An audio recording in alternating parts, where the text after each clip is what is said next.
Maar natuurlijk is vandag ook 'n bietjie bittersweet. Want ons sê totsiens vir 'n span wat hulle harte uitgebraai het. Mike en Jay, dit was vandag baie close geweest. Ja. Julle het dit net nie gemaak nie.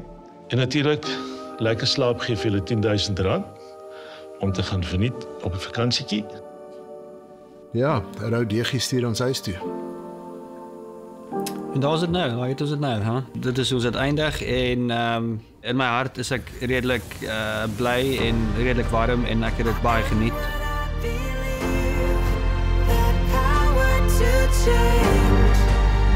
Boggedoors voorskoot word opgehang vandag met baie trots en goeie herinneringe.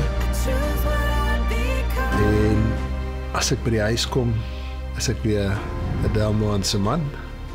En ek is weer Kellen Jordan en Kian se pa. En ek is weer 'n vriend vir die mense wat my Pel noem. En ek trek Mr. Braai Guy se voorskoot aan. Ek het daarom ook nou alles geervaar, van wen tot deel onder en om uit te stap en jou uitprint af te haal en te sê dis verby. So dis ek het die hele experience. Ek het alles geervaar wat nogal lekker is. I'm not just anyone. I am me. Ek vat ongelooflik baie huis toe. Ek sou baie graag finale toe wou gegaan het. Ek sal nog 'n dag wou experience van wat ek oor hierdie tydperk ondervind het. Toe ek vandag uitstap, het ek dit nie geniet nie. Ek was kwaad en gefrustreerd en ek dink dit was die groot les vir my hierso. Net om dit te geniet.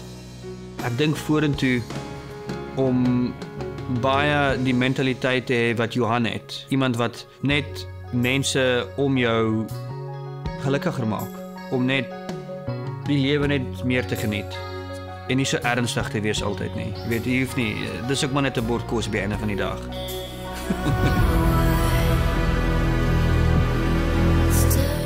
Trots geborg deur Toyota.